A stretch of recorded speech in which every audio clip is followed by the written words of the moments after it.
অষ্টম শ্রেণীর সুপ্রিয় শিক্ষার্থী, আসসালামু আলাইকুম ওয়া রাহমাতুল্লাহ। তোমাদের নতুন গণিত বইয়ের অধ্যায় ১ প্যাটার্ন এর পঞ্চম পৃষ্ঠার আলোচনায় সাদর আমন্ত্রণ। আসো দেখি এখানে পঞ্চম পৃষ্ঠাতে যে কাজটি রয়েছে তা হলো ১.৩ সংখ্যাকে দুইটি স্বাভাবিক সংখ্যার বর্গের সমষ্টিরূপে প্রকাশ করো। কিছু স্বাভাবিক সংখ্যা রয়েছে যেগুলোকে দুইটি স্বাভাবিক সংখ্যার বর্গের সমষ্টিরূপে প্রকাশ করা যায়। যেমন ২ সমান ১ এর বর্গ যোগ ১ এর বর্গ, ৫ সমান ১ এর বর্গ যোগ ২ এর বর্গ। অর্থাৎ এখানে ১ এর বর্গ করলে ১ আর ২ এর বর্গ করলে হয় ৪, ৪ আর ১ এ ৫। ৮ এর বর্গ সমান হলো ৮ সমান ২ এর বর্গ যোগ ২ এর বর্গ। অর্থাৎ ২ এর বর্গ করলে ৪ আর ২ এর বর্গ করলে ৪, ৪ ৪ এ ৮ হয়। ১০ সমান ১ এর বর্গ যোগ ৩ এর বর্গ। অর্থাৎ ১ এর বর্গ করলে ১ আর ৩ এর বর্গ করলে হয় ৯, ৩ ৩ এ ৯। তাহলে ৯ আর ১ এ ১০। এবারে ১৩, ১৩ সমান ২ এর বর্গ যোগ ৩ এর বর্গ। এখানে ২ এর বর্গ হয় ৪ আর ৩ এর বর্গ হয় ৯, ৯ আর ৪ এ ১৩ ইত্যাদি। এভাবে ১ থেকে ১০০ এর মধ্যে ৩৫টি সংখ্যাকে দুইটি স্বাভাবিক সংখ্যার বর্গের যোগফল হিসেবে প্রকাশ করা যায়। আবার কিছু স্বাভাবিক সংখ্যাকে দুই বা ততোধিক উপায়ে দুইটি স্বাভাবিক সংখ্যার বর্গের সমষ্টিরূপে প্রকাশ করা যায়। যেমন ৫০ সমান ১ এর বর্গ যোগ ৭ এর বর্গ। অর্থাৎ ১ ১ কে ১ আর ৭ ৭ টা ৪৯, ৪৯ আর ১ এ ৫০। অথবা সমান ৫ এর বর্গ যোগ ৫ এর বর্গ, সরি, অর্থাৎ ৫ ৫ ২৫ আর ৫ ৫ ২৫ যোগ করলে হয় ৫০। ৬৫ সমান হলো ১ এর বর্গ যোগ ৮ এর বর্গ। ১ এর বর্গ করলে ১ আর ৮ এর বর্গ করলে ৮ ৮ ৬৪, ৬৪ আর ১ এ ৬৫। অথবা এরকম ভাবেও লেখা যায় যে ৪ এর বর্গ যোগ ৭ এর বর্গ। ৪ এর বর্গ করলে ৮ আর ৭ এর বর্গ করলে হয় ৭ ৭ টা ৪৯, ৪৯ আর ৮ যোগ করে হয় ৭ ৭ টা ৪৯, আর এখানে ৪ এর বর্গ করলে, সরি, ৮ ৯ ১৬, তাহলে ১৬ আর হলো ৪৯ যোগ করলে হয় ৬৫। এখন এখানে কাজ রয়েছে দুটি। ১ নম্বরে বলা হয়েছে ১৩০, ১৭০, ১৮৫ কে দুই ভাবে দুইটি স্বাভাবিক সংখ্যার বর্গের সমষ্টিরূপে প্রকাশ করো। অর্থাৎ প্রত্যেকটির দুইটি করে আমরা করব। আর ২ নম্বর প্রশ্ন হলো ৩২৫ কে তিনটি ভিন্ন উপায়ে দুইটি স্বাভাবিক সংখ্যার বর্গের সমষ্টিরূপে প্রকাশ করো। তাহলে আসো আমরা এই দুটি প্রশ্নের সমাধান করি। এখানে একটা তোমাদের জন্য লক্ষণীয় বিষয় হলো যে আমাদের কমপক্ষে ১ থেকে ২০ পর্যন্ত সংখ্যাগুলোর বর্গ কত হয় তা আমাদের জেনে রাখতে হবে। তাহলে আমরা এখানে সংখ্যাগুলোর বর্গগুলো লিখি। ১ এর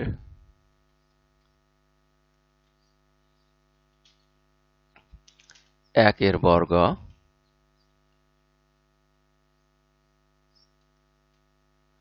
১ এর বর্গ হয় ১। তারপরে ২ এর বর্গ হবে ২ এর বর্গ সমান হলো ২ দুগুণে ৪। ৩ এর বর্গ,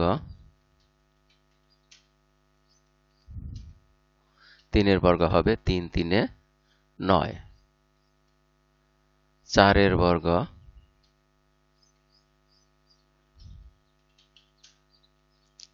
৪ এর বর্গ হয় ৪ ৪ এ ১৬। ৫ এর বর্গ, ৫ এর বর্গ হলো ৫ ৫ ২৫। এবার ৬ এর বর্গ দেখি। ৬ এর বর্গ, ৬ ৬ ৩৬। ৭ এর বর্গ,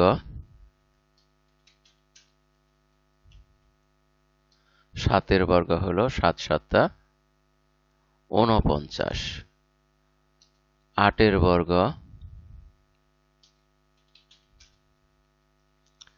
8 বর্গ হলো 8 8 64। 9 বর্গ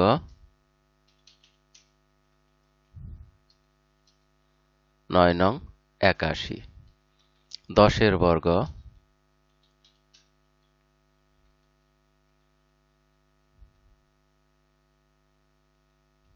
10 বর্গ হলো 10 10 100। 11 বর্গ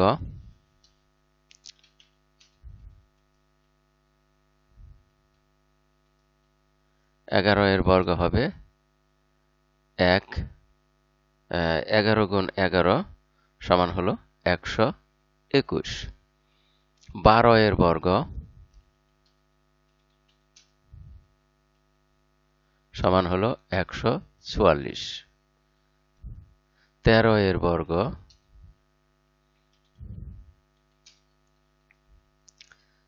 13 বর্গ হবে 169। 14 বর্গ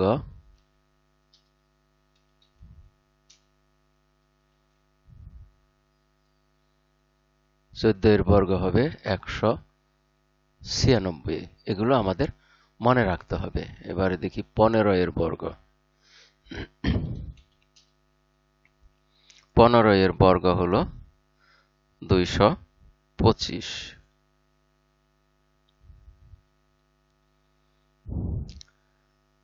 তারপরে দেখি আমরা যদি যাই 16 বর্গ। 16 বর্গ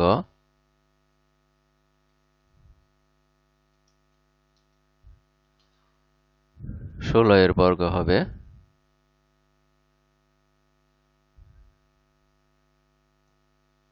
256। 17 বর্গ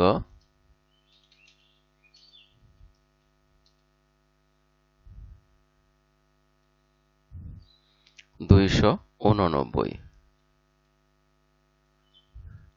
18 বর্গ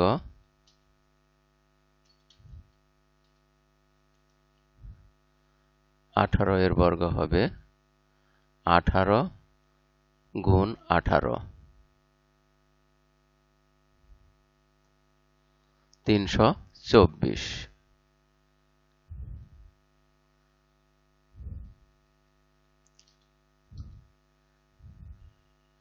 তারপর 19 বর্গ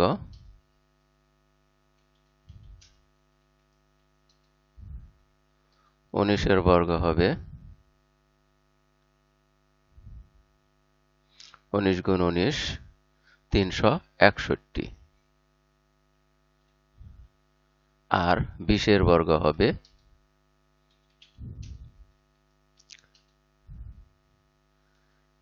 400।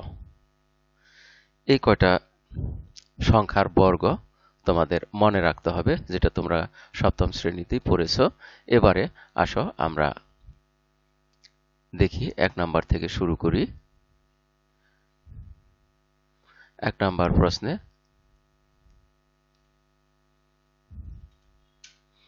প্রথমে 130 কে দুইটি বর্গের অন্তররূপে প্রকাশ করতে বলা হয়েছে। এখানে আমরা দেখি যে 1 দিয়ে যদি 1 বর্গ যদি ধরি, 1 বর্গ যোগ তাহলে 129 হয়, যার কোনো বর্গ নেই। 2 বর্গ 4 ধরলে পরবর্তী সংখ্যাটি হয় 126, যারও কোনো বর্গ নেই। তাহলে আমরা 3 বর্গ ধরতে পারি। 3 বর্গ যদি ধরি তাহলে হয় 3 3 9 যোগ আর বাকি থাকে 121। তাহলে এটাকে আমরা এভাবে লিখতে পারি যে 3 বর্গ যোগ 11 বর্গ, অর্থাৎ 3 পাওয়ার 2 এবং 11 পাওয়ার 2। এখানে দুইটি বর্গের সমষ্টি বের করলাম 130 কে। আবার আমরা যদি এই 130-এর ক্ষেত্রে 3-এর বর্গর পরে আমরা যদি আরো দেখি যে 4-এর বর্গ হয় কিনা। 4-এর বর্গ হয় 16, কিন্তু এখান থেকে 16 যদি বাদ দেই তাহলে যে সংখ্যাটি পাওয়া যায় তা দিয়ে আবার কোনো পূর্ণবর্গ সংখ্যা পাওয়া যায় না। এভাবে 5 দিয়েও পাওয়া যায় না, 6 দিয়েও পাওয়া যায় না, কিন্তু 7 দিয়ে সম্ভব। আমরা যদি 7 7 49 যদি রাখি, আরেকটি সংখ্যা হতে পারে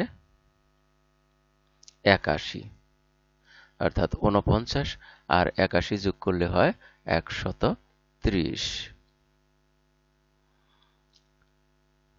তাহলে এখানে দেখা যাচ্ছে যে 49 হলো 7-এর বর্গ আর 81 হলো 9-এর বর্গ, অর্থাৎ 7-এর বর্গ 9-এর বর্গ। এভাবে আমরা 130-এর দুইভাবে দুইটি সংখ্যার বর্গের যোগফল বা সমষ্টি বের করতে পারি। এবারে 170 দিয়ে দেখি। এরকম ভাবে 170 দিয়েও আমরা দুটো বের করব। 170-কে আমরা যদি এভাবে লিখি যে 1 যোগ 169, তাহলে দেখা যাচ্ছে যে 169 এটা 13-র বর্গ আর 1-এর বর্গ 1। তাহলে আমরা এটাকে এভাবে লিখতে পারি যে 1-এর বর্গ আর হলো 13-র বর্গ, অর্থাৎ 1-এর পাওয়ার 2, 13-র পাওয়ার 2। আবার 170-কে আমরা আরেকভাবে করতে পারি।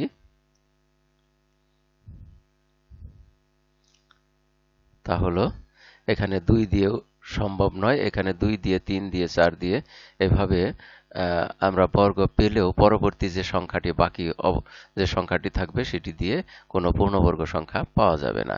এ কারণে আমরা এখানে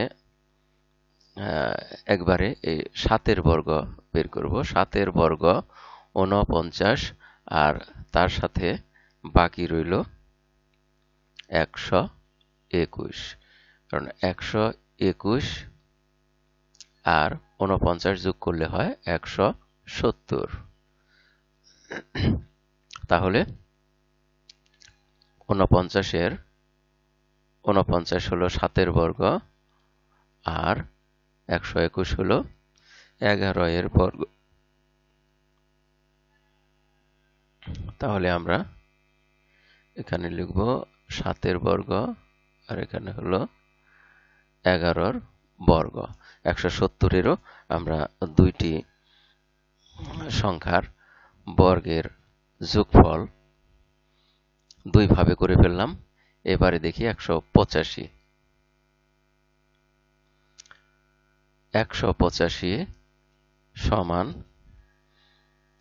এখানেও আমরা 1 2 3 দিয়ে 3-এর বর্গ নিয়ে যে সংখ্যাগুলো পাই, এই সংখ্যাগুলোর পরবর্তী আরেকটা যে সংখ্যা হবে 185 থেকে, অর্থাৎ যদি 3-এর বর্গ 9 ধরি তাহলে 9 85 থেকে 185 থেকে বাদ দিলে যে সংখ্যাটা পাওয়া যাবে সে সংখ্যাটি পূর্ণবর্গ নয়। এ কারণে আমরা এখানে 4-এর বর্গ ধরব। 4-এর বর্গ হলো 4 4 16 আর 16-র সাথে থাকে 169, অর্থাৎ 169 আর 16 যোগ করলে হয় 185। তাহলে এখানে দেখা যাচ্ছে যে 16 হলো 4-এর বর্গ যোগ 169 হলো 13-র বর্গ, যেটা আমরা এখানে পেয়েছি। তাহলে আমরা এরকম ভাবে লিখতে পারি 4-এর বর্গ যোগ 13-র বর্গ। তাহলে 185 সমান হলো 4-এর বর্গ 13-র বর্গ। আর আরেকটি সংখ্যা আমরা ধরব। তাহলে এখানে 4-এর বর্গ দেখেছি, 4-এর বর্গর পরে এখানে 5-এর বর্গ করলেও অন্য সংখ্যাটি পূর্ণবর্গ হয় না, 6-এর বর্গ হয় না, 7-এরও হয় না, 8-এর ক্ষেত্রে সম্ভব। 8 এর বর্গ হলো 8 8 64, আর 64-র সাথে যদি আমরা 121 যোগ করি তাহলে তা 185-র সমান হয়। অর্থাৎ 185 সমান হলো 64 যোগ 121। এক্ষেত্রে 64 হলো 8 8 64, 8 এর বর্গ, আর 121 হলো 11 এর বর্গ। তাহলে এখানে পেলাম 8 এর বর্গ যোগ 11 এর বর্গ। তাহলে 185-র দুইটি বর্গের যোগফল দুইভাবে আমরা বের করতে পারলাম। এবারে আমরা দেখব 2 নম্বর প্রশ্ন। 2 নম্বর প্রশ্নে 325-কে 3টি ভিন্ন উপায়ে 2টি স্বাভাবিক সংখ্যার বর্গের সমষ্টি রূপে প্রকাশ করো। তাহলে আমরা এখানে 3 নম্বরে যাব, 2 নম্বর প্রশ্নে যাব। 2 নম্বর প্রশ্নে হলো 325। 325-কে আমরা প্রথমেই দেখি যে 1 এর বর্গরূপে যদি ধরি, তাহলে 1 যোগ হয়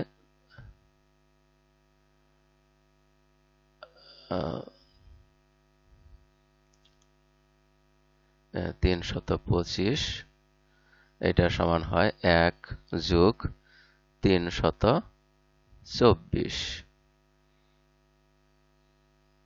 আমরা দেখি যে 1 এর বর্গ করলে হয় 1, আর 324 এটা পাই আমরা 18-র বর্গ করলে।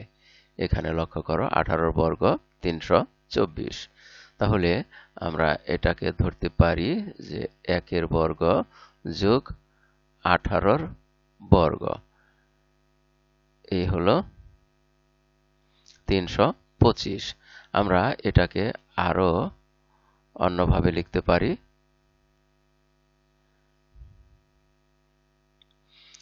এখানে 1 এর বর্গের পরে 2 এর বর্গ, 3 এর বর্গ, 4 এর বর্গ এবং 5 এর বর্গ দিয়ে নিলে আমরা পরবর্তী যে সংখ্যা পাবো তার বর্গ পাওয়া যাবে না, অর্থাৎ পূর্ণবর্গ সেই সংখ্যাগুলো নয়। আমরা এখানে 6 ধরতে পারি। 6 এর বর্গ হয় 6 6 36, আর তার সাথে আমরা 325 থেকে যদি 36 বিয়োগ দেই তাহলে বিয়োগফলে পাওয়া যায় 289, যা একটি পূর্ণবর্গ সংখ্যা। এখানে লক্ষ্য করো 289 হলো 17 এর বর্গ। তাহলে আমরা এটাকে লিখতে পারি এরকম ভাবে, 6 এর বর্গ যোগ 17 এর বর্গ।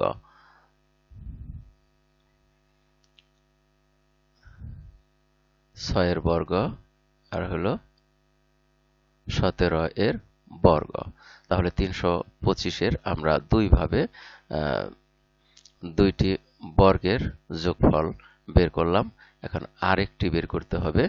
আরেকটির জন্য আমরা তার পরবর্তী সংখ্যা, আমরা 6 এর পরে দেখি 7 8 9 দিয়ে যে সংখ্যাগুলো আমরা পাবো এবং তার পরবর্তী সংখ্যাগুলো পূর্ণবর্গ নয়, ফলে আমরা এখান থেকে নিব 10 এর বর্গ।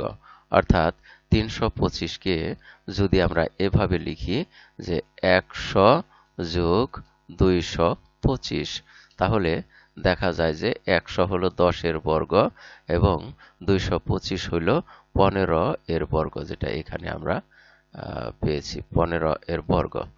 তাহলে আমরা এটাকে এরকম লিখতে পারি 10 এর বর্গ আর 15 এর বর্গ। তাহলে আমরা এই 2 নম্বর প্রশ্নে যেটা 325-কে 3টি ভিন্ন উপায়ে 2টি স্বাভাবিক সংখ্যার বর্গের সমষ্টি রূপে প্রকাশ করো, এটা আমরা এখানে সমষ্টি রূপে প্রকাশ করলাম। আর এর মধ্য দিয়েই আমরা এ পাঠের শেষ প্রান্তে এসে পড়েছি। এতক্ষণ ধৈর্য সহকারে সম্পূর্ণ ভিডিও দেখার জন্য তোমাদের সবাইকে জানাই অনেক অনেক ধন্যবাদ। সেই সাথে পরবর্তী ভিডিও দেখার আমন্ত্রণ রইল। Thank you very much for watching and keep watching for the next video. Assalamu alaikum wa rahmatullah.